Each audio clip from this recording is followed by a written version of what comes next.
Et bonjour tout le monde, comment on va ? Bonjour. On se retrouve après un petit temps d'absence, malgré tout. Je crois que ça fait un bon mois là. ça fait 1 mois et demi, quelque chose dans le genre.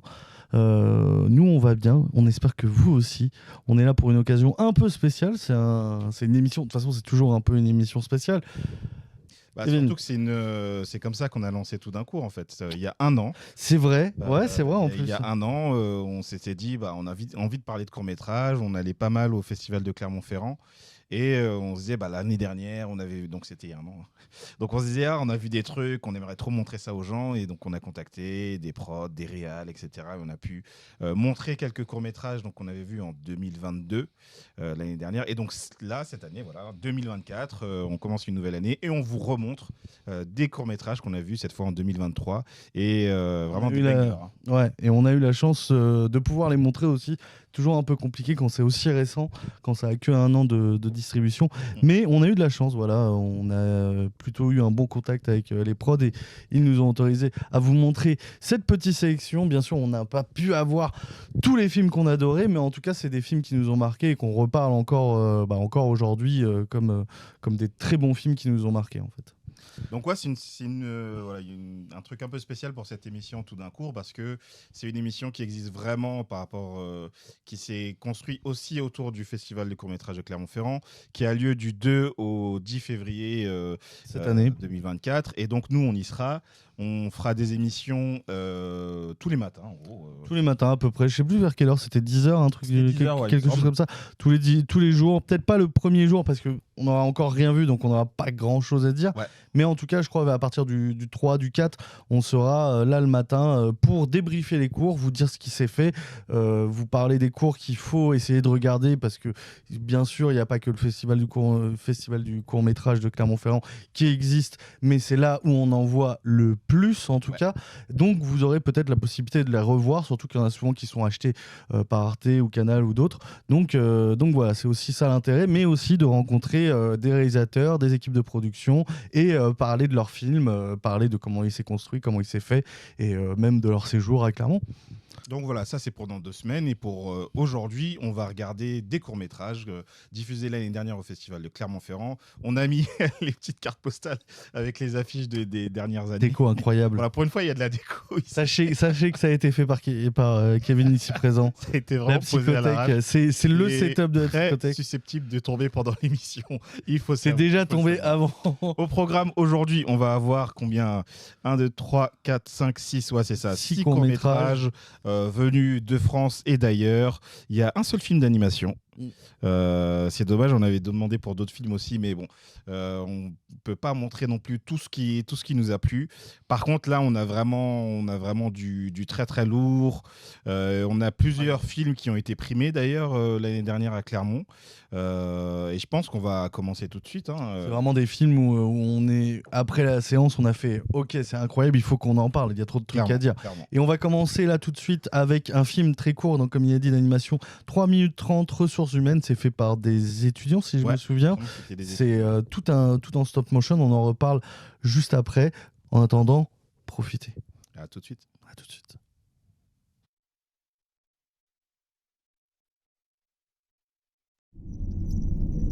Ok. T'es bon ? Ouais. Ok. C'est parti.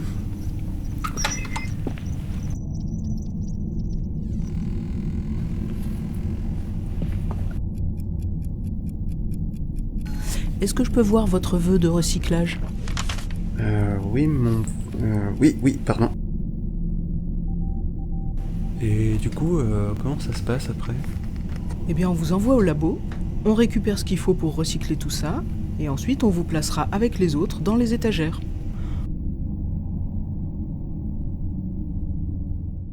Et nous sommes de retour. J'ai peut-être pré-shot un peu ça a été un peu court, effectivement. C'était très court. 3 minutes 30. Voilà. Mais assez efficace. C'est court, mais c'est efficace. 3 minutes 30. Et il y a tellement de choses à dire, en fait. En fait, ce qui est le plus impressionnant, déjà, c'est la réalisation.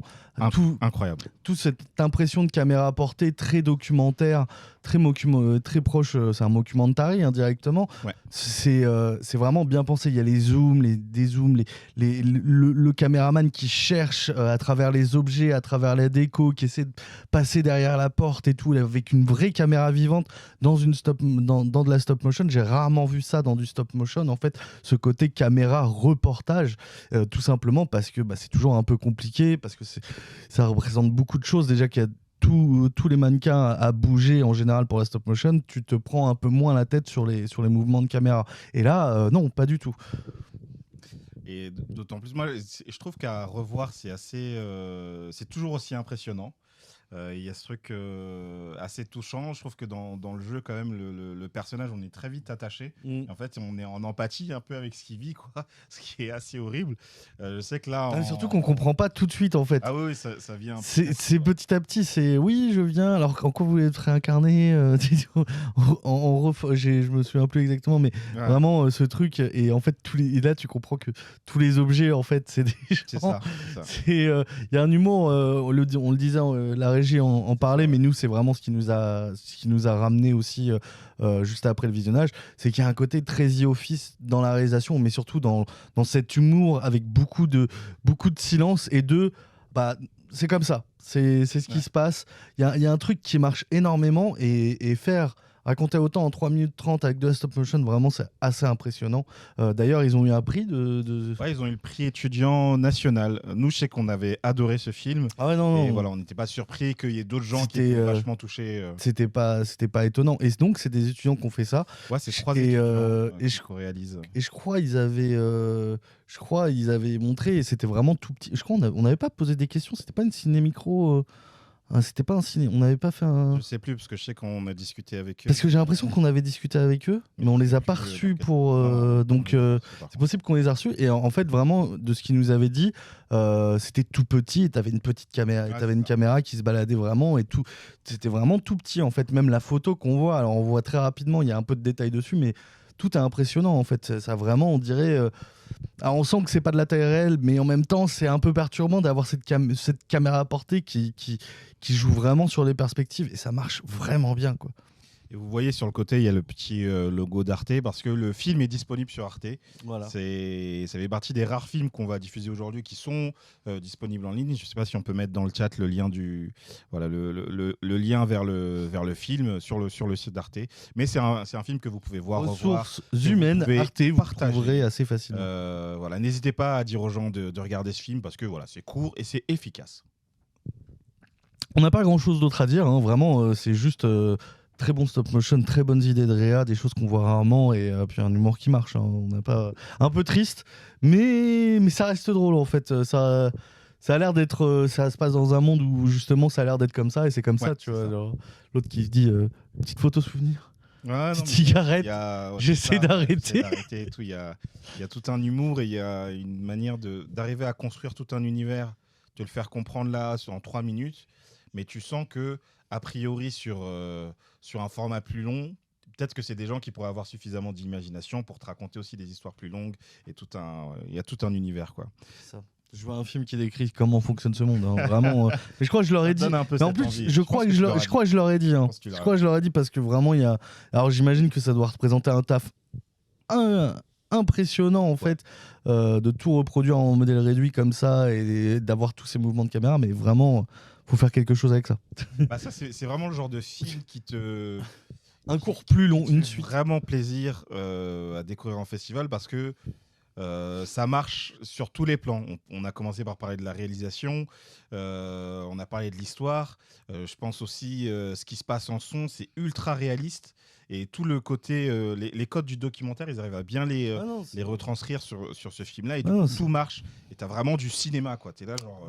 il se passe quelque chose qui fait que même 3 minutes, ça suffit à t'emporter, quoi. Ah non, c'est un vrai documentaire, et ça marche vraiment bien. Et pour le coup, alors on peut peut-être passer au film suivant. Oui, j'allais dire au film suivant, parce qu'on a déjà un peu de retard. Tout à fait. Le film suivant, c'est 45th Parallel, 45e Parallèle, un film de Lawrence Abu Hamdan, un film anglais qui a aussi eu un prix au festival. Et là, c'est un documentaire de 15 minutes.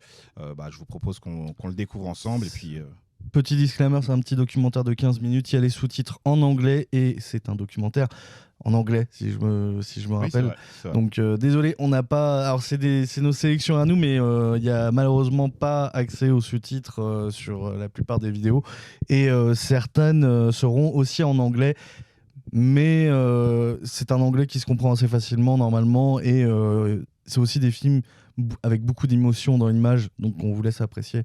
Sur ce, à tout de suite.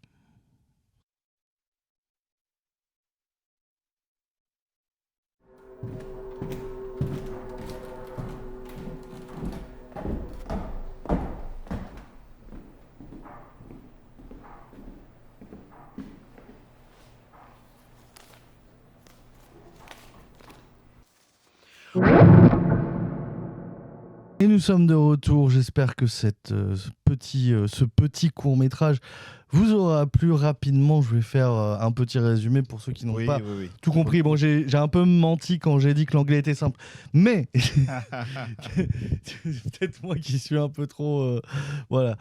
Pour résumer, en fait, c'est un docu... Je crois que ça a été considéré docu-fiction. Non, docu J'avais vu documentaire, il me semble. Documentaire, voilà. Petit documentaire, en fait, narratif d'une certaine manière, où en fait, qui a été tourné dans une librairie. C'est en fait le bibliothèque en français. Ouais.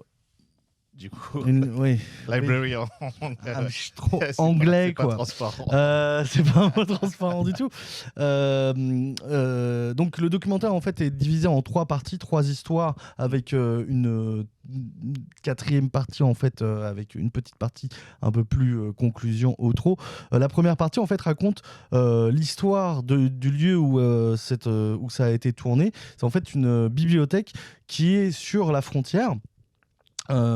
Américano-canadienne, je crois, celle-là, américano-canadienne. Et en fait, il raconte un braquage où ils passaient des armes et ils faisaient leur plan à travers cette bibliothèque où un mec rentrait avec un sac, le déposait et un autre gars de l'autre côté de la frontière prenait le sac et repartait avec les armes ni vu ni connu, tu vois.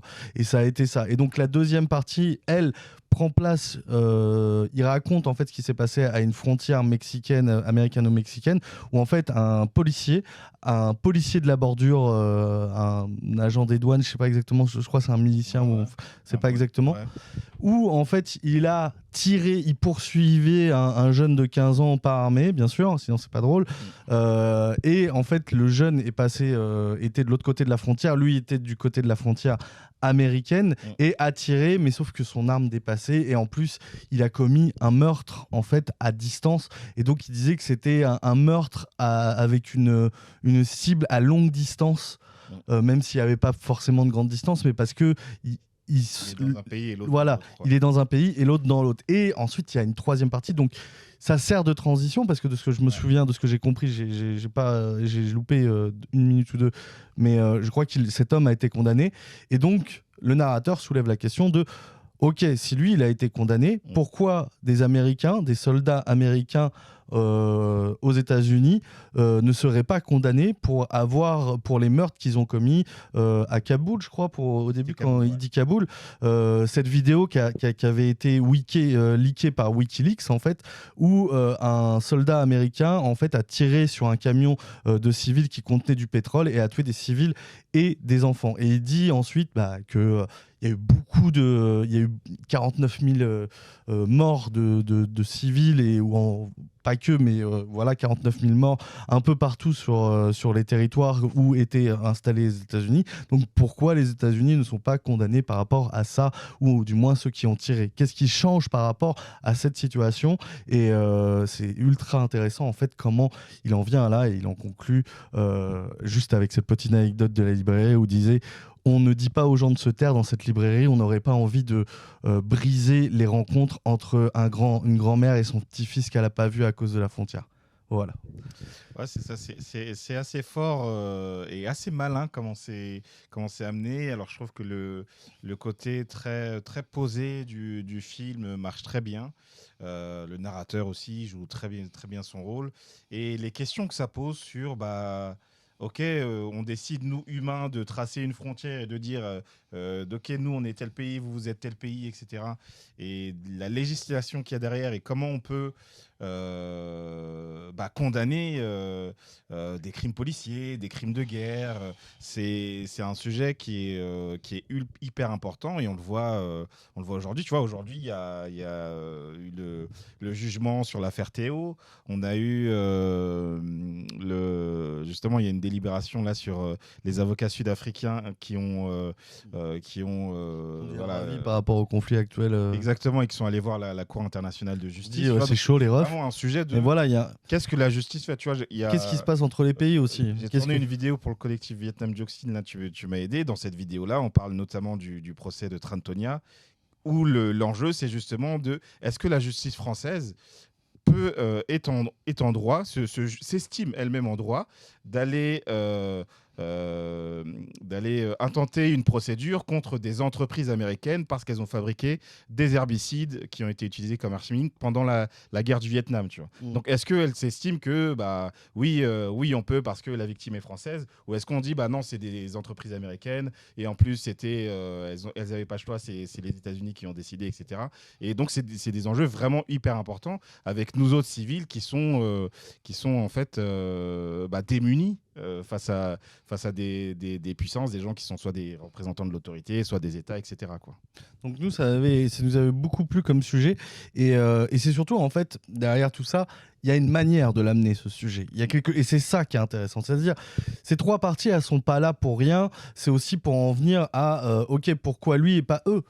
Et c'est montré intelligemment. En fait, il y a un crescendo d'argumentation en parlant déjà dans la première partie, il explique qu'est-ce que la frontière, qu'est-ce que la frontière, qu'est-ce qu'un crime, qu'est-ce que de l'import illégal. Ok, on est tous d'accord, ça c'est illégal. Ça, ce qu'il a fait d'un pays à un autre, c'est illégal. Ok, donc maintenant plus difficile. Ça, on le sait que c'est déjà illégal, mais plus difficile. Maintenant, ok, lui, il a tué quelqu'un, mais juste sur une personne. Qu'est-ce qu'on dit pour le traitement d'une personne, d'une affaire, d'un meurtre là comme ça, où en fait techniquement ils avaient 10 ou 15 pieds. Et ensuite l'extrême inverse, sauf que c'est vraiment un crescendo et on est dans une... Ça amène à se questionner. Si on n'a pas ce questionnement, ça amène à se questionner. Et le truc, c'est que le narrateur, quand il raconte, il y a une vraie... On visualise ce qu'il dit. On comprend ce qu'il dit. C'est très bien expliqué, avec beaucoup de détails. Je reviens par exemple sur ce moment où il dit, le policier qui a tiré, par exemple, il a été filmé. Quand il décrit ce qui se passe avec le focus, avec la lumière, l'exposition, l'angle et tout ça, on le voit. On ne voit pas la vidéo, on n'a pas d'archives. Et ça aussi, c'est ça qui est prenant en fait. Non seulement le sujet, le fond est ultra intéressant, mais la forme est trop bien, le lieu est énigmatique à souhait, on se croirait dans une sorte de petite backroom très branchée Canada, c'est vraiment, et le lieu est bien utilisé, il occupe l'espace, il raconte dans l'espace, on visualise avec ses petits drapeaux et ses changements sur fond de théronine, je sais plus comment on appelle ça, théramine, non mais je crois que c'est pas ça, je crois c'est un autre instrument qui ressemble. Un instrument de musique quoi, en tout cas. Et voilà, nous vraiment au début quand on comprend, en fait on a lu les synopsis, on était en mode tu n'as pas envie, je me souviens plus du synopsis, mais je sais qu'on était en mode, ça arrivait comme ça un docu, et je crois on avait enchaîné pas mal de docus, et l'histoire en fait, tu te demandes. Alors c'est toujours plus difficile quand on comprend pas l'anglais, mais nous on avait la chance d'avoir des sous-titres en français, mais tu te demandes ok, où tu vas, ok, tu vas vers là, mais qu'est-ce que tu racontes après? Et petit à petit on se prend dans la narration, et il raconte vraiment bien. J'aime beaucoup la voix, j'aime beaucoup le jeu, c'est vraiment, et puis les plans sont magnifiques, il y a vraiment des très beaux plans. C'est ça, je trouve qu'entre ça et Ressources humaines juste avant, à chaque fois je me dis et c'est pareil, les films qu'on avait montrés l'année dernière, à chaque fois je me dis là pour moi on a du grand cinéma. Justement, il y a un truc où, sur le papier, tu lis le truc, ça a l'air lourd, tu te dis, mais comment tu vas raconter ça? Ça a l'air chiant, etc. Et en fait, vu que c'est trop bien réalisé, trop bien raconté, et ça marche, t'es pris dans c'est prenant, vraiment, la narration marche vraiment, quoi. C'est vraiment des trucs où ça ne payait pas de mine sur le papier, clairement. Et on a été surpris. On a été surpris de fou, et vraiment... En fait, tout est bien calculé, je trouve, encore une fois. Alors, on fait souvent ce compliment, mais c'est aussi pour ça que quand on présente des films qui nous ont marqués, c'est qu'en général, on trouve que tout est bien agencé, tout est bien calculé, tout se complète dans le fond et la forme. Et c'était un film vraiment qui nous avait montré une autre facilité. En fait, c'est intéressant parce que ça montre une autre manière de faire de la narration dans le docu c'est très théâtral en fait. Il y a une narration très théâtrale en fait. Cette manière dont il a de narrer, c'est ce qu'on pourrait on pourrait voir ça dans du théâtre sur des théâtres de monologue par exemple. C'est vraiment un exercice de monologue où tu dois occuper la salle, tu dois occuper le décor tout seul et essayer de remplir une pièce, une salle, un plateau immense alors que tu es tout seul, des fois avec très peu de décor. Je parle pas de stand-up, c'est encore très différent. Je te parle vraiment de le théâtre qui te fait visualiser vraiment les choses, vraiment, hein, qui te fait visualiser le décor même s'il n'y a pas de décor. Et là, il y a ce truc, c'est-à-dire que même s'il n'était pas dans le lieu, peut-être que son monologue serait quand même ultra intéressant. Voilà. Désolé. Ouais, d'ailleurs, on n'a pas été les seuls à être intéressés. Le film a gagné un prix, le prix du festival Connexion, qui est un festival dans la région Rhône-Alpes, et donc qui remet un prix chaque année au festival de Clermont. Et je sais plus, j'allais ajouter un truc là, mais ça me sort de la tête. Je t'ai pris beaucoup d'arguments que tu voulais utiliser, c'est ça? Non, je sais même pas. Ça m'est juste sorti de la tête. Mais donc voilà, très bon petit court-métrage documentaire. Bah justement, je voulais dire. Ah voilà, documentaire. Un documentaire qui était dans la catégorie labo, tous les films expérimentaux. C'est vrai que c'était labo. Documentaire expérimental, à mon avis, que c'était catégorisé quoi. Et je trouve que ça va pour un labo. Oui. C'est aussi, je crois que c'est ça aussi qui nous avait fait un peu peur aussi, vu qu'il était dans le labo et que le labo c'est assez expérimental et que le synopsis sortait beaucoup plus de ce qu'on pouvait voir en fait justement dans les labos. On savait pas trop à quoi s'attendre, mais justement c'était d'autant plus une bonne surprise. Ouais, on peut passer au film suivant. Oui. Je sais pas si on avait des chronos pour les entrefilms, mais comme on avait déjà un peu de retard. En fait, techniquement, on a 1h30 de film, donc on a à peu près le même temps. D'accord, ok. Que le temps de film. Ok, d'accord, mais je me rends pas compte. Donc ça là, on aurait pu encore un peu 2 minutes, mais je sais pas s'il y a des choses à ajouter. Hein, ça reste possible. On peut commencer à parler de The Glamorous Boys of Tang. Prenons le temps. Glamorous Boys of Tang. Ça prend le temps. Film de 15 minutes aussi. Voilà. On invite dans le public Monsieur Antonin à regarder ce film. Je pense que ça pourrait lui plaire. Ça va beaucoup lui plaire. Je pense que ça lui plairait. Ouais, il faut qu'il arrête de bosser là, qu'il regarde ça rapidement. C'est un film de Hui Yu-su, donc film taïwanais. D'ailleurs, j'avais vu que. Je sais pas, Hui Yu-su. Ah non, c'est quelqu'un. Je sais pas prononcer. Prononcer les noms. Je vais pas faire genre. Parce que l'année dernière, le pays à l'honneur c'était Taïwan, donc on avait beaucoup de films taïwanais, dont celui-là. Il y avait 3-4 sessions. Il y avait il y avait l'école aussi qui était invitée. Il y avait les trucs d'école. Il y avait les trucs spécial. Ouais, c'est vrai. Et The Glamorous Boys of Tang, c'est vraiment un de mes préférés de l'année dernière. C'est une dinguerie. Je suis extrêmement content qu'on puisse le voir. En fait, alors, faut préciser. Alors non, on va pas préciser, mais c'est une expérience. C'est une expérience, voilà. C'est une expérience. Il n'y a pas de dialogue, de ce que je me souviens. Je crois que c'est que de la musique. Docu expérimental ou un truc. En tout cas, expérimental. Ou fiction expérimentale. On vous expliquera rapidement le pitch, mais faut le voir sans avoir le pitch, en fait. Ouais. Et nous, on n'avait pas le pitch. Il y a de la nudité dans le film. Attention. Voilà, nudité artistique. Énormément, Twitch. mais ça, voilà. C'est artistique. Le film contient de la nudité, il faut le savoir. Légère. Et c'est artistique. Mais voilà, c'est un très beau film. Allez-y. Ouais, on va regarder ça en profiter. ensemble.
Bonjour.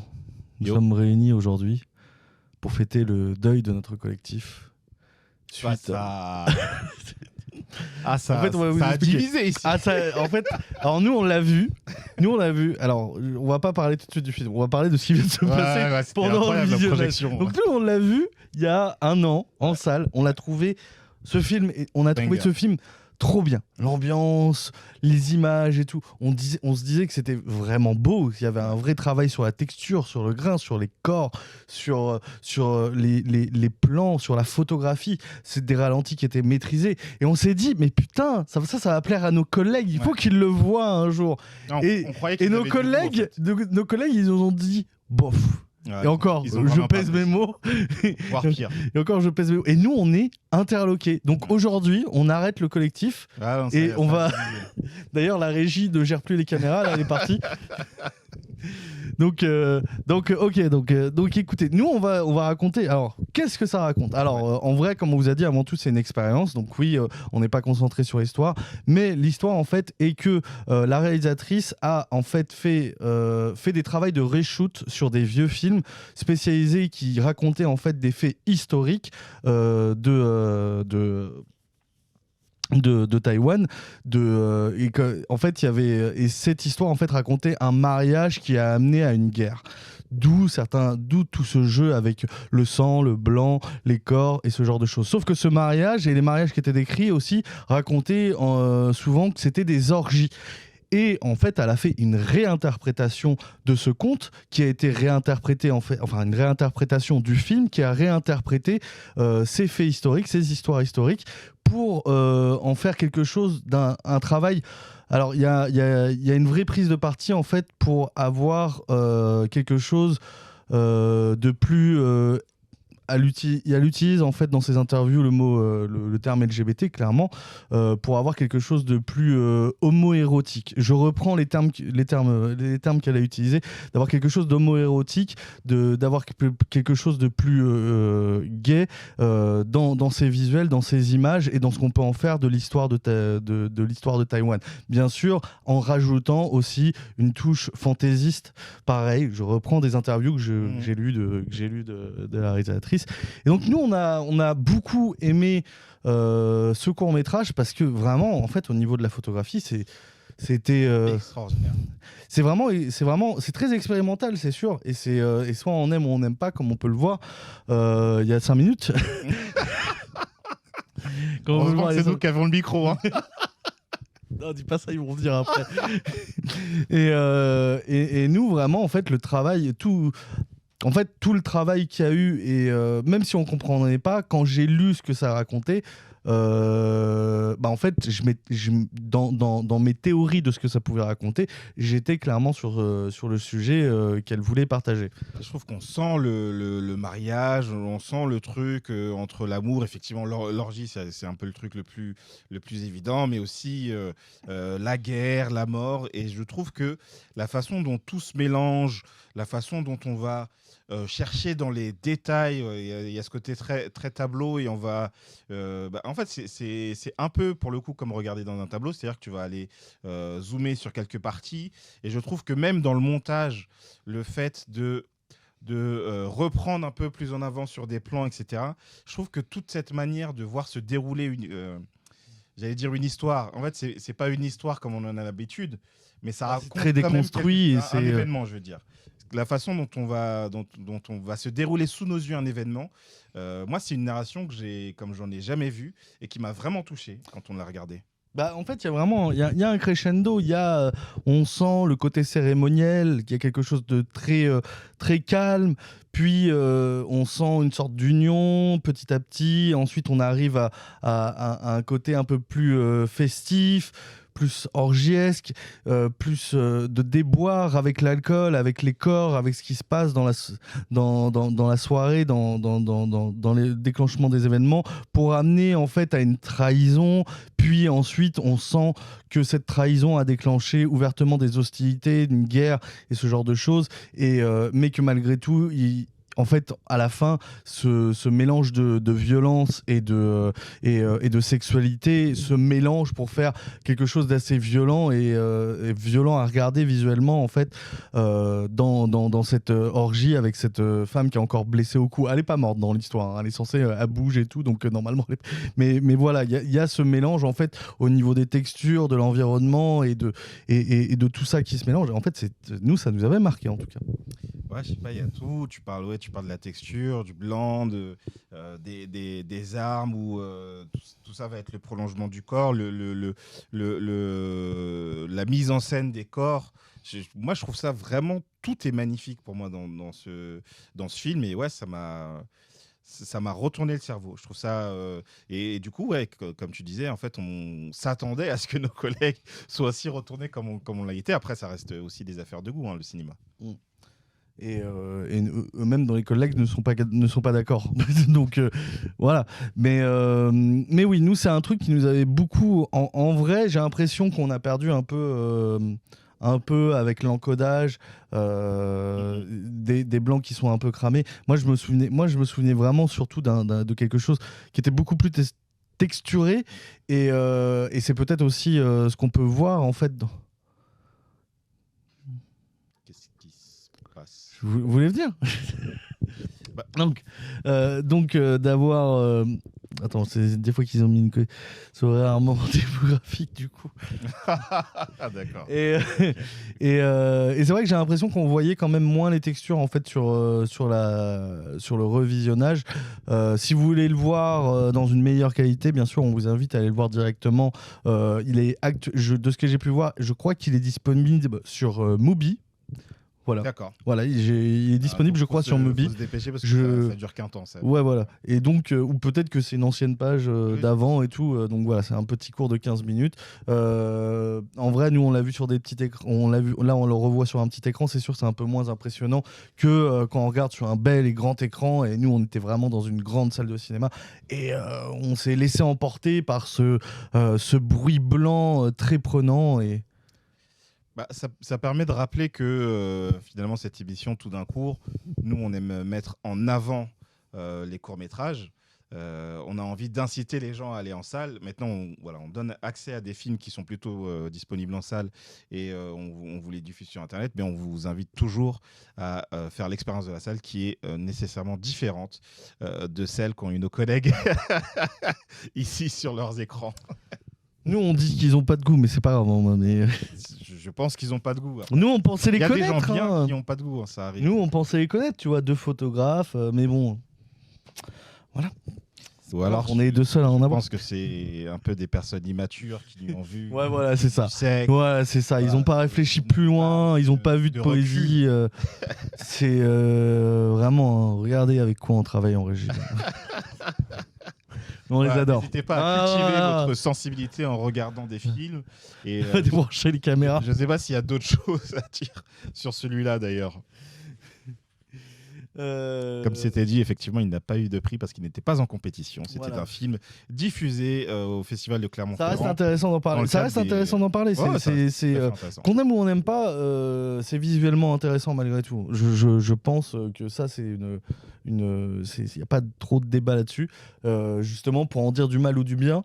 Mais je peux comprendre que ça puisse choquer ou déplaire à certains. Voilà, il n'y a pas de problème. Nous, on a vu autre chose, mais peut-être qu'on n'a pas la même sensibilité. Peut-être qu'on on a beaucoup plus de recul sur les images des fois sur ce qu'on voit, peut-être aussi parce qu'on est obligé d'en prendre, parce que quand on était à Clermont, on enchaîne séance sur séance, c'est vraiment très différent. Il y avait peut-être le contexte qui nous a marqué aussi, de voir des choses très différentes, de voir un truc qui sortait un peu du lot dans la section. Je ne sais pas, mais en tout cas, nous, ça nous a beaucoup plu. Et voilà. Et d'ailleurs, le film suivant va être aussi pour le coup. Bon, ils vont détester. À la fois, c'est un film qui est à peu près un niveau équivalent, je dirais, au niveau esthétique. Par contre, au niveau histoire, c'est l'inverse. Là, vraiment, il y a de l'histoire et il y a de l'histoire qui va loin. Le film suivant, il s'appelle Claudio's Song. Et ça aussi, quand on l'a vu, ça nous a retourné le cerveau. Et c'est un court-métrage musical, si je me souviens. Oui, tout à fait. Alors, je crois que c'est plus la fin qui est musicale. Il me semble qu'au début, c'est pas trop le cas. Oui. C'est peut-être. Il y a deux parties dans le film, sans en dire trop. Donc, c'est un film qui vient d'Angleterre, qui a été réalisé par Andreas Nilsson. Il dure 10 minutes. Ça va aller assez vite et ça va aller assez loin. Pareil, c'est encore un court-métrage en anglais. On est vraiment désolé, on n'a pas eu beaucoup de films français pour la diffusion. Je ne suis même pas sûr que celui-là ait de sous-titres, mais non, je vais rien dire sur l'anglais. Débrouillez-vous. Tout se comprend. Pour le coup, c'est pas 45e parallèle qui parle d'histoires très précises, etc. Là, l'histoire est très limpide, rien que par les images, mais on a aussi les dialogues effectivement qui sont en anglais. Voilà. Et de toute façon, je vous referai la traduction et le résumé juste après. À tout de suite.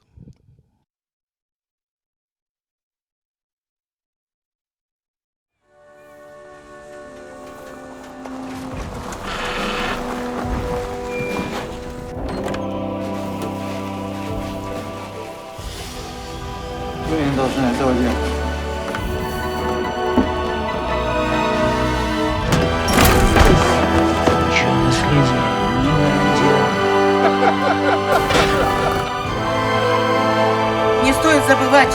Проще запомнить что-то, если оно привязано к мелодии.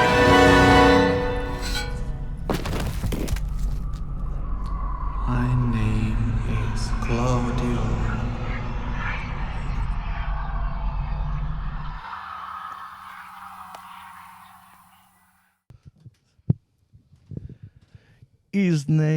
His name was Claudio. His name was Claudio. His name was Claudio. Alors on était vraiment comme ça en sortie de séance.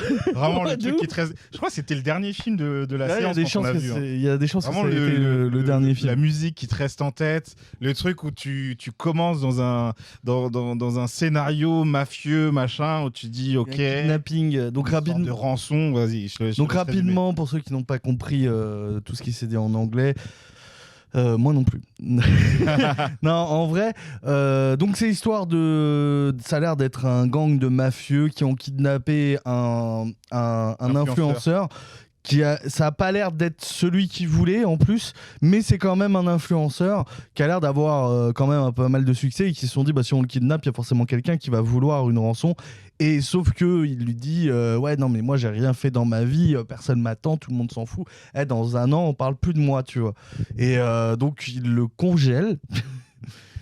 Aide-moi. Apparemment c'est ce qu'on fait quand tu ouais voilà, tu kidnappes il le congèle pendant qu'il y a la parraine. Marraine, comment on dirait pour marraine, je sais pas. Voilà, la big boss, il l'appelle Mom, il l'appelle maman, qui raconte des choses sur la vie diverses et variées, qui est un peu hors sujet par rapport à ce qui se passe, mais en essayant de rassurer sur autre chose, en faisant une métaphore un peu compliquée que j'ai pas eu un peu de mal à retraduire.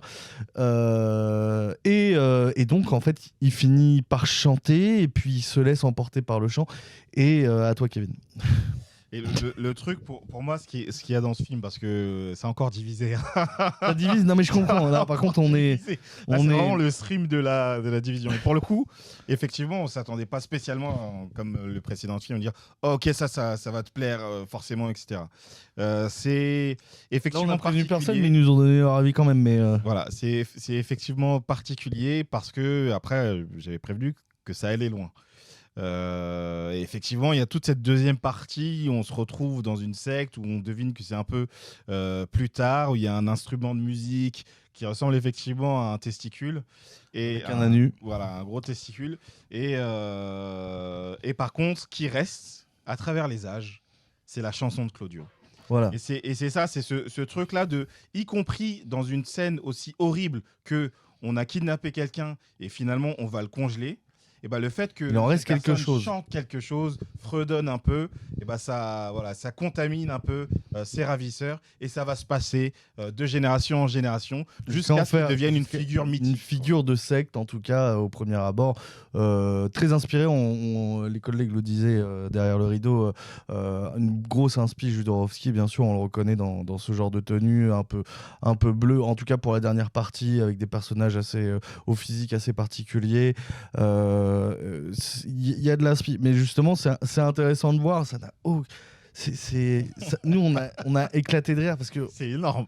En fait, on commence sur un film de mafieux et on finit dans une secte qui doit une couille. C'était de l'absurde total et toujours avec cette chanson. Voilà, ça marche parce que ça te reste aussi. Ça reste. It was Claudio. His name. En vrai, on chantait. T'as envie de chanter pour Claudio, quoi. On n'a pas chanté. mais voilà. Et donc nous, ça nous a fait beaucoup rire. Et puis au-delà de ça, si on en parle sur l'aspect technique, il y a une très belle gestion de la lumière avec des très beaux contrastes. Des plans plutôt très bien calculés. J'ai vraiment, c'est toujours des choses qu'on apprécie énormément à regarder. Et justement, cette esthétique qui est très empruntée à ce qu'on pourrait film mafieux, policier, un peu thriller, très contrasté, très avec un peu dans, c'est pas la pénombre, mais il y a tout qui est un peu sombre, avec très peu de couleurs qui ressortent. À part dans la scène finale, c'est une esthétique que moi j'aime beaucoup et qui marche et qui est utilisée autrement, en fait, un peu plus vers la comédie, un peu ce qu'on peut voir avec comment on l'utilise, un peu Guy Ritchie par exemple, mais avec une touche un peu moins grand public quand même. Ah, franchement, Claudio Song, ça fait partie des trucs que j'ai vraiment adoré de ce qu'on a vu l'année dernière. Et il y a quelque chose qui, ça, je pense qu'on le comprend, ça sort vraiment du lot. Il y a un truc où tu dis, à la fois c'est beau et à la fois où est-ce qu'on veut m'emmener. Pour moi, le propos du film, c'est vraiment ce truc de la chanson. Moi, qui pourtant, je suis pas très fan de comédie musicale. Moi, là, oui. je trouve ça, avec un dispositif assez minimaliste, tu as 2 scènes, tu as une chanson qui va faire la transition entre les 2 scènes et qui va arriver à raconter quelque chose. Pour moi, c'est à ce genre de choses que sert le format du court-métrage, c'est-à-dire tu as 3 trucs et ça arrive à avoir une narration quand même assez profonde, hein, de quand même comment on un peu complexe quand même, parce que nous-mêmes on en a parlé après, et c'est vrai que sur le coup déjà on est tellement choqué en fait parce qu'on voit quand la dernière partie du film arrive, c'est que déjà on ne comprend pas, donc on fait pas le lien en fait entre les 2 chansons, et c'est plus une interrogation qui va venir en fait de pourquoi on en arrive à là, alors que quand on réfléchit un peu, c'est justement ça parle de passage en fait, c'est la victime qui parle, puis les ravisseurs, puis on entend la voix qui se répand un peu, puis ensuite on vient directement à lui. Alors est-ce que c'est censé être l'anus testiculaire de Claudio ? On ne sait pas, ça amène à d'autres questions, mais c'était pas le propos. L'intérêt c'était de dire voilà, ce mec il voulait marquer l'histoire, il pense qu'il va pas le marquer, et au final il le marque autrement par quelque chose qu'il n'a pas contrôlé. Au final, ça ne dépend, parce qu'on est quand même sur quelque chose, sur un personnage qui c'est un influenceur, un youtubeur, donc quelque chose qui cherche un peu la fame, qui cherche à marquer d'une certaine manière quelques esprits, si ce n'est vraiment énormément, et c'est directement un peu ça, et qu'au final ce qui résume à la moralité de l'histoire, c'est que ce n'est pas ce que tu fais qui va marquer les esprits, c'est quelque chose que tu ne contrôleras pas qui marquera les esprits, à premier abord en tout cas. Ouais, ce qui marque, c'est plus ce que tu es. Lui, il était Claudio. Son nom était Claudio. Et c'était Claudio. C'était Claudio. Mais voilà, nous, ça nous avait fait beaucoup rire. Ouais. J'ai pas. Ça aussi, je suis content qu'on l'ait montré, parce que je trouve qu'il n'y a que en court-métrage que tu peux avoir ce truc-là. C'est un peu comme la fois où on avait montré là dans justement le live qu'on avait fait avec Laura de Sauf qui peut le court-métrage, avec l'accordeur. Il y a ce genre de film où tu as quelque chose qui n'arrive qu'en court-métrage, quoi. C'est le dispositif du court-métrage qui permet. Tu peux pas le faire autrement. C'est pas un truc. Que ça soit l'histoire ou la réalisation, tu peux pas faire ça forcément sur 1h30 en continu. Et vraiment, c'est là où les gens se permettent un peu plus d'expérimentation parce et on accepte un peu plus l'expérimentation aussi dans le court-métrage. Et c'est aussi pour ça que Glamorous Boy of Tank, ça nous a beaucoup parlé. Oui. Tu vois. C'est des choses qu'on n'a pas vues, qu'on n'irait pas voir au cinéma forcément comme ça directement, alors que quand on regarde au milieu de plein d'autres films... C'est ça. En plus, souvent, les sélections, il n'y a pas vraiment de lien entre les courts-métrages. Donc, il y a des choses qui se dégagent dans ce patchwork de plein d'univers et de genres différents. Et ça nous avait marqué. Et moi, ça me donne presque envie de dire aux gens, en fait, des films. Hein. Franchement, le format court-métrage, c'est un format qui est assez accessible. Vous pouvez faire des trucs autoproduits, vous pouvez faire des Nikon Festival. Des Nikon Festival. Mais en vrai, c'est très bien pour... Nous, on a commencé à la dure. Hein. Nous, on a commencé avec des 48 heures. Hein. Pour nous, on a fait des petits courts-métrages, mais nous... pour nous booster, pour nous donner envie de faire du cours, en fait, on a fait des 48 heures, des petits concours, parce qu'on avait un thème, on avait un truc, on avait un temps à poser. Et ce qui est beau, en fait, avec ce genre de concours, c'est que tu as une date, et à la fin de la date, les 3/4 du temps, tu as un truc. C'est nul, c'est bien, mais tu as un truc à la fin. Et au moins, tu auras fait un premier pas dedans. Et c'est aussi ça que facilite le court-métrage. Faire un film de 10 minutes, tu peux faire un film de 10 minutes avec 2 plans. Hein. C'est ça. Ce sera pas forcément bien, mais tu peux en faire un techniquement. Que tu as dans ces films qu'on a vus jusque-là, et on va en voir encore 2 autres, hein, c'est que tu vois que tu n'as pas forcément besoin de grand-chose pour faire quelque chose de grandiose. Tu vois, ça fait genre en citation, mais c'est vraiment ça, et c'est ce que je trouve aussi intéressant, c'est comment ça peut à la fois te ravir en tant que spectateur, et si jamais ça te donne envie aussi d'y toucher toi-même, vas-y en fait, let's go. Tu peux faire des films où il n'y a pas vraiment d'histoire et en fait c'est quand même bien. Tu peux faire des films où l'histoire est complètement loufoque. Tu peux faire des films avec des histoires très précises, très engagées, etc. Enfin, tout est possible, et d'autant plus avec le format du court-métrage, parce que comme c'est court, en fait, tu peux aller dans toutes les directions sans prendre trop de risques non plus, quoi. Écoute, il faut pas écouter les gens qui jugent. Il y en aura toujours. Nous, on juge aussi, mais il faut pas nous écouter. Hein. Souvent, on a des goûts de merde et on vous dit ouais, ça c'est incroyable, alors qu'on est en tort. Mais ça, c'est l'effet de la caméra, du fait qu'on soit devant un plateau, devant un micro. N'écoutez pas les gens, faites des courts-métrages. On va passer à la suite. Ouais, la suite, parce qu'effectivement, c'est les films qu'on regarde, c'est ceux qui nous ont plu, c'est notre sélection. Et la suite, c'est un banger. De toute façon, c'est que des bangers. Mais c'est un banger, qui a aussi eu un prix, on en parlera, mais c'est Air Hostess 737, je ne vais pas le dire en anglais, de Thanasis Neo 737, mais c'est pas qui est un film grec de un peu plus de 15 minutes. Voilà, ça se passe, Air Hostess, ça se passe dans un avion, et c'est une performance d'acting époustouflante, je dirais, voilà, pour ma part. On ne va pas en parler plus non plus, mais voilà, l'un des trucs que je retiens, c'est notamment ça. Et on va se regarder ça tout de suite, et puis on pourra en discuter après. Hein. On en reparle après. C'est ça. À tout de suite.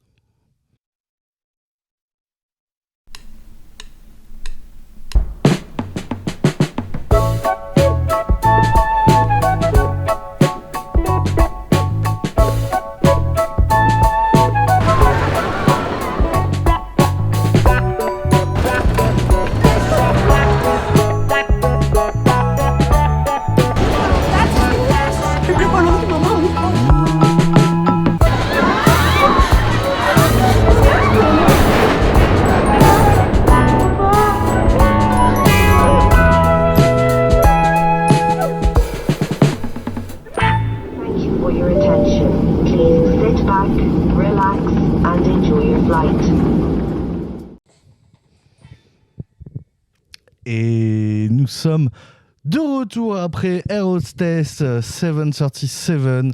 Et tu dis en anglais, toi. Ouais, parce que moi, je suis un professionnel. Ouais, je vois ça. Que dire de ce film? Rapidement, petit résumé pour ceux qui n'ont pas compris toute l'histoire en anglais. Alors, l'histoire est assez simple, hein. C'est une hôtesse de l'air qui fait son taf. Ce qui est important, c'est ce qu'elle va raconter. Et quel est le parallèle? Alors, comme vous avez pu le voir, en fait, ce qu'elle raconte, c'est qu'elle a un problème avec ses dents. On le voit pendant tout le film, elle a un tic constant pendant qu'elle parle. C'est juste ce truc de se passer la lèvre, la langue sous les lèvres, sur les dents pour pouvoir voir s'il n'y a pas un petit morceau de salade ou un truc qui, voilà, et puis même ça gêne et tout ça. Et donc, elle est là, elle dit ouais, ça me gêne, ça me stresse et tout, et en même temps, je suis trop content. Et pendant tout le truc, on lui demande ouais, mais est-ce que t'as mal, est-ce que tu souffres, est-ce que tu vas bien et tout, et on lui dit, le commandant de bord qui lui dit ouais, est-ce que peut-être tu devrais prendre un congé. Et alors attendez, qu'est-ce qui se passe? Ouais, bonsoir Waito. Salut juste Why. Just Why. On t'a vu ce matin. Tu arrives sur la fin. Mais résultat, film après. Et il sera en français. Et résultat, donc en fait, on comprend bien après sur la dernière partie du film, en fait que sa mère est décédée, et donc elle parle de sa relation avec sa mère parce que tout le monde lui demande ouais, et comment c'était avec ta mère et tout, et comment elle s'appelait, et elle répond normalement. Et en fait, elle ne se rappelle pas qu'actuellement il y a le cadavre de sa mère dans l'avion, et c'est là qu'il se passe un truc de réalisation et de montage que je trouve ultra intéressant et qui vient de manière très fluide, qu'on voit à peine. Pour preuve, Kevin il a fait. Attends, mais c'est à quel moment c'est passé déjà. En fait, on est passé de 4:3 à 16:9, c'est-à-dire que l'image s'est beaucoup plus agrandie.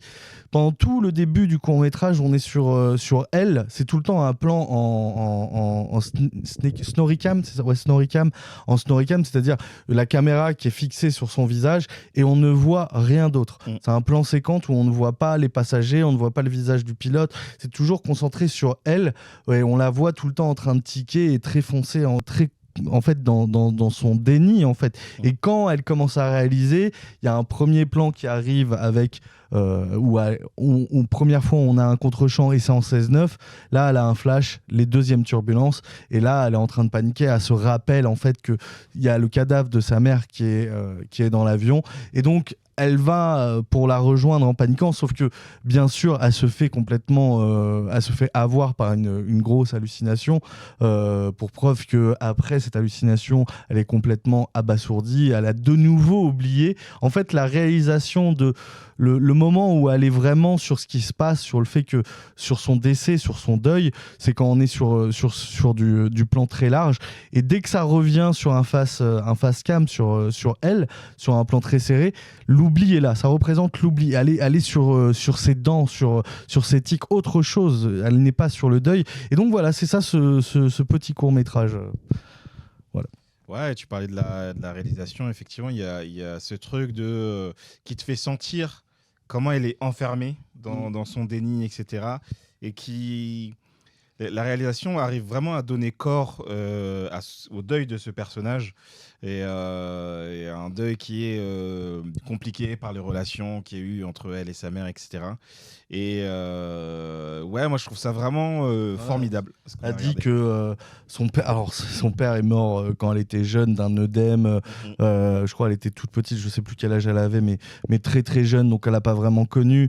Que sa mère, avec 21 ans, donc elle pouvait pas s'occuper d'elle, donc elle l'a renvoyée au pays, elle l'a envoyée en Grèce chez sa grand-mère, qu'elle l'a pas vue pendant des années. Elle a dit qu'elle reviendrait, mais qu'elle l'a pas vue parce qu'elle avait pas l'argent, elle avait pas les possibilités, et puis indirectement elle s'était éloignée, et qu'ils se sont revus. Ça laisse penser, vus avant la mort en fait de sa mère, où il disait ouais, t'es hôtesse, ou elle disait non, même pas, je crois même pas, elle l'a vu, elle l'a juste eu au téléphone, un truc du genre, et elle dit t'es hôtesse de l'air maintenant, tu peux venir nous voir, et en fait non. Donc il y a vraiment il y a vraiment une histoire qui est très touchante et très triste, et qui est complètement en fait en contraste avec comment elle le raconte en fait. Elle est là, alors aussi, tu te dis, c'est un réflexe de métier en fait, je pense c'est un peu ça, c'est montrer en fait que elle a du taf, donc elle est sur son taf qui est sûrement sa passion, et qu'elle y pense même pas, elle se réalise même pas en fait. Et à la fois son métier et en même temps son état mental d'être complètement coupé de ses émotions, quoi. Et effectivement, il y a dans l'histoire entre cette mère et cette fille, il y a un inversement d'une mère qui a manqué à ses obligations, mais qui rappelle sa fille à ses obligations. Tu vois, il y a ce truc-là, et quand cette mère-là est décédée, comment tu peux en faire le deuil, comment tu peux prendre soin tu vois, enterrer ce corps comme tu devrais le faire, etc. quoi. Prendre ta place justement d'enfant quand ton parent a à peine pris sa place de parent, quoi. C'est ça. Et bien sûr, en fait, non seulement l'histoire est touchante. Alors moi j'étais, j'ai toujours les histoires de deuil, moi ça me touche toujours. Moi j'étais très ému en regardant ce court métrage. Je trouvais que c'était assez juste dans la façon de représenter un état émotionnel que tu peux avoir en fait après un deuil, après quand t'es en deuil, on ne donne pas des jours de congé pour un deuil, éventuellement 1 ou 2, mais tu dois continuer à bosser, tu dois faire la part des choses et tu peux faire la part des choses au point que t'en oublies en fait quel état dans lequel t'es, tu le mets en stand-by et au final c'est un mélange de plein de choses. Il y a aussi ce truc de déni total mélangé à, comme tu dis, son boulot en fait, qui est aussi une représentation indirectement de son état émotionnel. C'est un avion, il y a des turbulences, des fois c'est plus calme, c'est quelque chose qui monte, qui descend, il y a des gens qui viennent pour te poser des questions à la con et voilà, c'est assez intéressant de voir comment ça a été transposé. Et moi, c'est un film qui, aussi dans la réalisation, je trouve que le fast-cam marche beaucoup. La gestion le montage avec le changement de format marche énormément. Il y a vraiment plein de choses qui sont très intéressantes dans ce cours. Et justement, je pense que j'ai cru comprendre que ça n'avait pas été entendu. Donc, c'est un film réalisé par Thanasis Neophotistos. Donc, c'est un film grec qui a obtenu au Festival du court-métrage de Clermont-Ferrand l'année dernière le prix de l'interprétation internationale, donc pour l'actrice Lena Papaligoura, qui effectivement pour moi porte le film, mais en même temps le film est fait pour être porté par une actrice. Clairement, il y a plein de... Voilà, c'est vraiment un film d'acteur en fait. Il y a plein de micro-expressions tout en étant très clair dans sa diction, alors qu'on sent qu'elle a un appareil dentaire. C'est assez impressionnant. Et encore une fois, là, on regarde ça sur des petits écrans, mais quand tu as vraiment ce format de 4/3, de carré, concentré juste sur son jeu, et Dieu sait que le jeu doit être très précis, ça marche énormément. Et quand on l'a eu, c'était logique. Nous, c'était vraiment nous, il y avait vraiment 2 acteurs qui nous avaient impressionnés énormément et pour qui on pensait que c'était ça. Et il y avait l'autre film, c'était un film français. Je suis pas sûr duquel tu parles. Ah si, Tondex. Voilà, l'acteur qui était 2 acteurs. Nous, c'était vraiment les performances d'acting qui nous avaient le plus bluffé. Impressionnant. Beaucoup de nuances, et là vraiment ça donnait vraiment place à tout son jeu d'avoir ce plan. C'est le moment des gros plans comme ça, c'est censé être le moment où tu joues vraiment avec les émotions des acteurs, et là c'est que ça pendant 10 ou 15 minutes et c'est vraiment très prenant. Salut bonsoir Skyfall, bonsoir Bladem, bienvenue. Voilà, bienvenue à vous. N'hésitez pas aussi à dire tout d'un coup regardez les films. Voilà, parce que tout d'un coup, effectivement, c'est du ciné-débat. On vous montre des films qu'on voit en festival et donc des courts-métrages et ensuite on en discute. Mais vous pouvez tout à fait dire aussi ce que vous en pensez. Il n'y a pas de souci là-dessus. Bien au contraire. Mais donc voilà, Aerosthèse, vraiment encore un gros coup de cœur. On n'a pas eu la chance de le recevoir dans notre émission. C'était un peu compliqué au niveau de l'agenda, de son agenda, nous, et de nos disponibilités. De faire une interview en anglais. Ouais, j'avoue, en fait, je crois que c'était ça, en fait, plus. Mais on l'avait croisé. On lui avait parlé un peu. Il était très sympa, vraiment. C'est comme d'habitude, c'est vraiment le syndrome Junji Ito. C'est le gars pétille de couleur, il est incroyablement jovial, il était très heureux de nous rencontrer alors qu'on est personne. Et en tout cas, nous, on avait beaucoup de choses à lui dire sur son film. Et il parle d'un sujet aussi sombre et compliqué que le deuil, avec vraiment. C'est toujours. Voilà, c'est ça que je dis, le syndrome Junji Ito, le contraste entre le sujet principal de ses films et la personnalité. Et peut-être on le reverra un de ces 4, ou peut-être qu'on le recevra. Je crois que c'était pas qu'on sera plus débile en anglais, quoi. Ça sera pas sa première fois, c'était pas sa première fois. Ouais, de ce que j'avais pu comprendre. Alors, je disais concept stylé, tout à fait. Il y a tout ce truc dont on parlait déjà pour d'autres films, mais que le court-métrage permet aussi de développer des concepts, quoi. Et c'est une des forces du format. Et je vais aller voir ça, ça a l'air cool. Alors, il y a beaucoup des films qu'on montre ici qui sont un peu exclusifs, qu'on voit plutôt généralement en festival. Donc si tu vas en festival de court-métrage, peut-être que tu peux les voir, en sachant que c'est des films qui sont plutôt sortis l'année dernière. Donc là, ils vont commencer à se raréfier. Faut taper le nom du film de temps en temps, tu peux avoir des très bonnes surprises. Tu vois, c'était sur Glamorous Boys of Tank, par exemple, j'ai tapé ça et j'ai trouvé sur Mobi. Il est disponible sur YouTube. Glamorous Boys of Ah oui, Tank. non, sur YouTube. C'était quoi que j'avais dit? C'est celui-là? Non, c'était 45e parallèle que j'avais dit sur Mobi. Non, c'était Glamorous Boy sur Mobi aussi. Et il me semble que. Et c'est 45e. En tout cas, il y a un des films qu'on a diffusé qui est diffusé, qui est disponible sur YouTube. On nous fait. C'est celui-là. Celui-là est dispo sur YouTube. Oui, c'est Air Hostess. Donc voilà. Il est dispo sur YouTube? Ouais, c'est celui-là. Donc Skyfall, tu peux aller le voir. Tu tapes juste Air Hostess 737 et tu peux regarder ce film. Il est sur YouTube, même sur Dailymotion. Par contre, vraiment en international, très peu de chances d'avoir des sous-titres français. Donc il faut quand même des petites bases. Mais c'est pas. En fait, à part 45e parallèle, sur ce qu'on a vu, l'anglais était assez simple à comprendre. En fait, enfin, je pense. Mais ça vaut le coup d'aller jeter un œil. Je rappelle que Ressources Humaines qu'on a regardé en début de stream est disponible sur Arte. Donc voilà. Et par ailleurs, le film qu'on va regarder, parce qu'on va regarder un dernier film, donc il s'appelle Ulix. C'est un film d'un peu moins de 25 minutes, qui est un film français. Voilà, pas de question de sous-titres là. C'est un film français. C'est un film en fait qui a fait partie de la catégorie pop, qui est une catégorie à part de et non, enfin dans le sens, elle est pas là depuis longtemps en fait, qui est en fait. Je ne sais pas, je sens que merci pour le follow Skyfall. 2 ans, depuis 2 ans, le pop, ouais, voilà, c'est une catégorie qui est là depuis 2 ans en fait, qui récompense en fait les courts-métrages qui sont faits pour Internet, à destination d'Internet. Pop-up. Ouais, pardon, oui. Ah, ça fait trop longtemps, ça fait 1 an, on n'y est pas allé. On y retourne dans 1 ou 2 semaines et on sera plus dans le mood Clermont. Voilà. Donc voilà. Donc on vous laisse apprécier et ensuite on reparle de ce film pour cette dernière partie d'émission. À tout de suite. Dans 25 minutes.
Et nous sommes de retour, non pas sans émotion. Comment ça va les gens ? Est-ce que vous avez pleuré ? Est-ce que vous avez lâché une larme ? Moi j'ai lâché une larme. Moi j'ai les larmes aux yeux encore et j'ai repris ma respiration. Mais en vrai, voilà, c'est. Moi je le trouve trop mignon. Je suis un con. Hein, mais... C'est le grand final. Donc on vient de regarder Ulix de Hugo Roblin et Aymeric Le Prince. Merci à eux de nous avoir autorisé à diffuser ce film. On est très contents de le montrer. J'appelle ça le Wall-E français, tu vois. Le Wall-E en live action français. Très émouvant. En fait, en plus, on vous a un peu troll, hein, parce que vraiment, c'est le seul film français, il n'y a pas de dialogue. Il y a 2 lignes de dialogue, mais tu pourrais ne pas y en avoir. Ça pourrait être du Sims, qu'on comprendrait à peu près ce qui se passe. Ouais. Donc voilà, un film qui nous avait, moi en tout cas, qui m'avait pas mal touché. Je me suis complètement attaché à Ulix. Je trouve que l'anthropomorphisme est pas ultra forcé et pas ultra je sais pas, c'est pas un robot comme Wall-E avec des yeux et tout ça, mais on s'attache vite à ce robot aspirateur pour je trouve il est assez mignon, la forme est mignonne, et puis on comprend à peu près ce qu'il essaie de faire, ce qui se passe, ses émotions et tout ça. on comprend très vite, c'est grâce au choix dans les angles des caméras, de la lumière, de pas mal de choses. Et en plus de ça, c'est un peu du post-apo en fait. On commence dans une époque où tout a l'air d'aller bien, il fait son petit taf et en fait il y a l'air d'avoir une catastrophe qui revient, qui a l'air de revenir assez souvent comme on peut le voir dans le film, et de plus en plus les paysages sont désolés, sont détruits, rouillés, pollués, pour aller vers quelque chose qui est de plus en plus désertique, avec des sortes des restes d'humanité en fait qui sont là, essayer de trouver à faire de la récupération électronique ou autre pour essayer de survivre, et qui vont pas le chasser indirectement, mais juste ils vont voir que ça marche et ils le veulent. Donc c'était assez marrant de passer d'un genre, je pensais pas qu'on allait finir sur ce genre de style qui est un peu du post-apo. C'était assez surprenant. Et toute cette épopée, en fait, moi je la trouve très touchante, et la fin est belle mais triste, quoi. C'est triste, ouais. Il y a effectivement une épopée avec le nom qui rappelle un peu celui d'Ulysse. Ulysse, oui.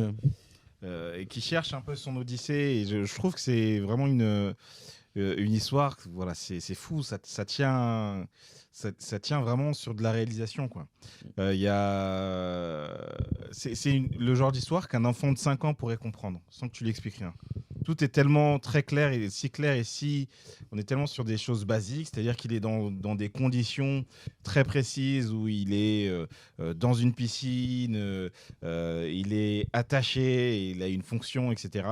Et il a un désir qui est d'aller à la mer, quoi. Ce truc-là, qui est un désir d'abord un peu déçu une fois qu'il est enfin libre. Le seul truc de la liberté, quand tu ressens ce truc de ah putain, ça y est, là il peut y aller, quoi. Ouais, c'est ça. Il peut y aller, mais non, c'était un mirage en fait, et il va dans pour le coup cette odyssée, etc., vers la mer.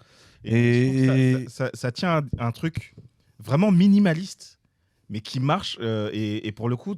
Quand on parlait en off, etc., ça nous fait penser à des références. Alors, il y a évidemment Star Wars, etc., mais beaucoup d'œuvres avec des mondes imaginaires très fournis.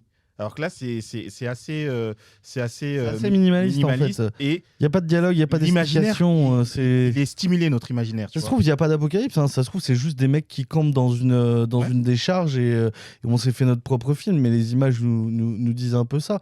Non, vraiment, il y a un truc qui est très touchant. Et en plus... en fait, je pense qu'il y a un côté où ça joue beaucoup avec des ascenseurs émotionnels constamment sur quoi. La régie a été totalement, tombée dans le film. Mais, c'était les mêmes réactions. C'est oh bah non, c'est trop triste. C'était une affiche. Oh bah non.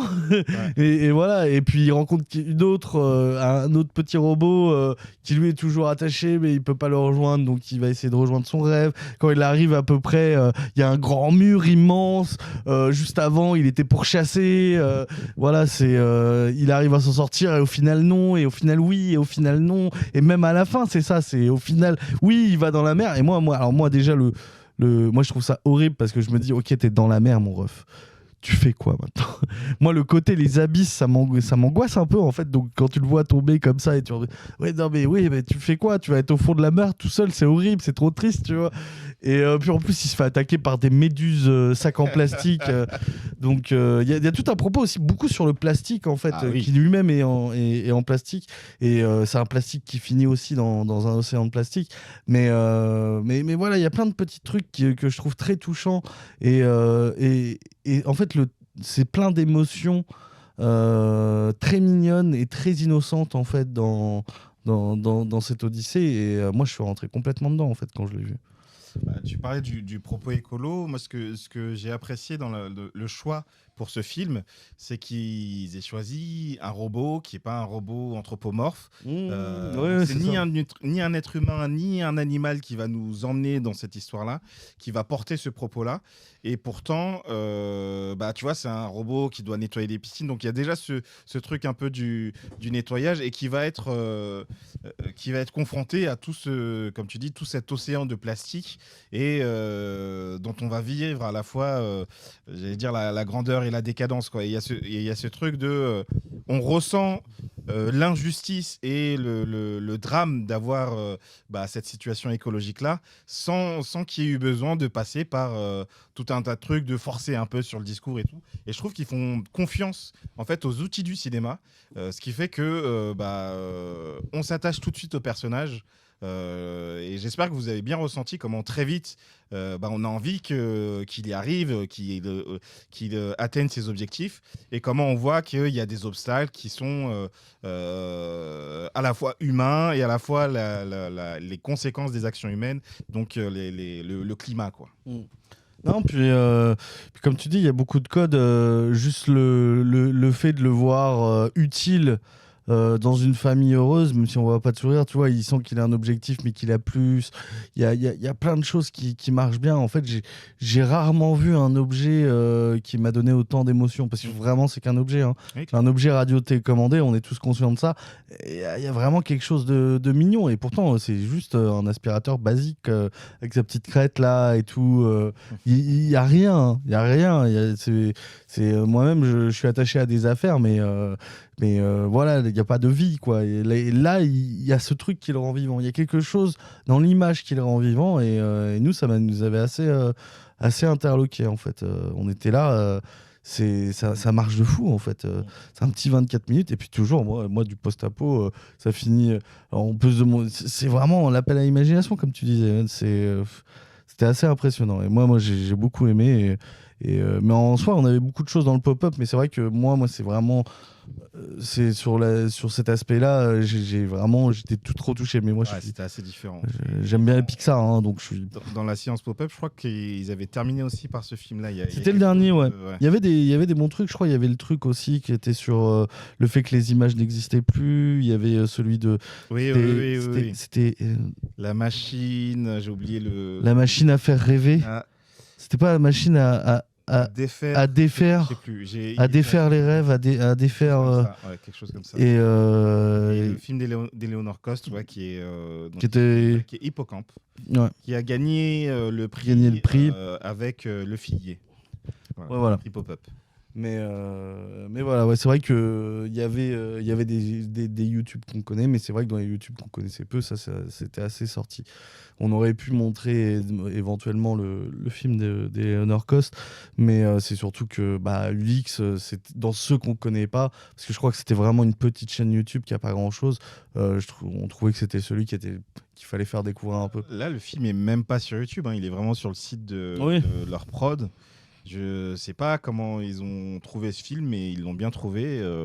GG la programmation de la sélection pop-up du festival de court-métrage de Clermont-Ferrand. C'est une très belle découverte, et c'est pour ça qu'on voulait aussi plutôt montrer ce film-là, parce que le film d'Eleanor Cost, il y a plus de chances que vous l'ayez vu plutôt que celui-là qui est moins exposé, quoi. Voilà. Je crois qu'on a fait le tour de ce ciné-débat, de ce petit... Ça y est, c'est reparti, là. C'est la rentrée tout d'un coup. C'est la rentrée tout d'un coup. On revient chaque mois, on retourne à Clermont. Ah ouais, chaque mois, ouais. C'est vrai que techniquement, le mois prochain, oui, on est là pendant même 10 jours. Vous allez nous supporter tous les matins. Hein. N'hésitez pas à venir faire un petit coucou, à nous voir, à dire ce qu'il faut voir. Et why not, venez à Clermont. Venez nous voir à Clermont. Exactement. On n'a pas de public, hein, donc on ne pourra pas faire grand-chose. Mais venez nous voir à Clermont. Hein, avec plaisir, on peut se croiser. De toute façon, on vous dira, éventuellement, on vous dira qu'est-ce qu'on va voir le lendemain, mais ça m'étonnerait parce qu'en général, on décide le jour même de ce qu'on va voir le lendemain après, parce que le matin, c'est pas ça. Mais voilà, il faut vraiment clairement, faut venir. C'est un super festival, c'est vraiment une super ambiance. Il y a des ateliers, il y a vraiment des choses très cool. Et puis, c'est l'occasion aussi de rencontrer des réalisateurs éventuellement ou des acteurs dans un bar dans le coin, et pourquoi pas leur poser des questions. C'est vraiment un chouette festival. Nous, ça va faire 5e année 6e Je sais plus, je compte plus maintenant. Je sais plus. C'est quoi, 2019 c'est un 5e année. 5e année. 5e année, ouais. 5e année, hein, 5 ans quand même. 5 ans qu'on y va, et c'est toujours un plaisir. Très sport. Très sport. L'année dernière, on a vu 119 films. 119 films. Pas y croire. J'ai l'impression qu'on en a vu plus, mais c'est vrai qu'il y avait pas mal de films aussi qui durent ça se remplit. Très courts. Ouais, il y a des films très courts et des films très longs aussi. Ouais. Il y a les deux. Non, au final, ça s'équilibre. Mais voilà, très très cool. Est-ce qu'on en verra plus de films cette année ? Je ne pense pas. Non, parce que sinon on va mourir. pense pas non plus. Plus on va 119 films, on avait vu un tiers de ce qui était diffusé. Ouais, je pense. On avait beaucoup de Français, contrairement alors qu'avant on était plutôt concentré sur l'international. Mais en même temps, c'est qui appelle aussi à ce qu'on voit plutôt des films dont on va Cette pouvoir année, il y en a recevoir les moins. équipes. Cette année, il y en a moins. Ouais, 4 avec le Covid peut-être. Donc vous allez voir la moitié. Ouais, je sais pas si on va en voir autant non plus. Mais ouais, allez voir des films, allez au Festival de Clermont, c'est du 2 au 10 février. Nous, on y sera et comme tu disais, chaque matin, on fera des lives sur cette chaîne, la chaîne du collectif Le Réseau. Donc n'hésitez pas à vous abonner. Voilà, 10h midi, on vous parlera des films qu'on a vus. On invitera 30. des équipes pour discuter de leurs films. Voilà. Hein. Toujours très chill, très cosy. Si vous avez des questions, c'est vraiment le moment. Même si vous regardez pas les courts-métrages dans des films, si vous avez des questions sur la production, la réalisation, l'acting, si vous avez des questions à poser, pourquoi pas? C'est peut-être le moment où vous pouvez poser des questions à propos de tout ce média qui est vraiment une communauté vraiment incroyable. Donc c'est vraiment aussi un moment à partager avec vous. Très différent de ce qu'on propose tout le long, ce qu'on a proposé tout le long de l'année. J'allais dire comme si ça faisait des années qu'on faisait ça. On va proposer encore tout le long de cette année. Mais voilà. Donc nous, on va vous laisser là. Yes. On va vous souhaiter à tous une bonne fin de journée, un bon week-end, et on se donne rendez-vous dans 2 semaines sur cette chaîne pour ce festival du court-métrage. Et bien sûr, vous pouvez toujours nous retrouver sur nos chaînes respectives. Supplémentaire, la psychothèque, voilà, vulgarisation. Moi, je suis en live ce soir. On va pas faire la pub, sinon ça va être sur la VOD. Donc, mais on est en live ce soir. Si vous, allez, voilà. Ouais. Voilà, on a Supplémentaire et la psychothèque. Voilà, chacun on est en live ce soir. Voilà, et ça va, on n'a pas fait les cons. Hein. Salut. Non, j'espère que ça vous a plu en vrai. On était bien, on était sur une bonne outro, on était sur un truc de qualité, puis on a drifté. Voilà, c'est encore. Si j'allais dire, n'oubliez pas. Arrête. Oui. His name was Claudio. His name was Claudio. Non, c'est His name was Claudio. His name was Claudio. His name was Claudio. His name. La régie va couper ou pas.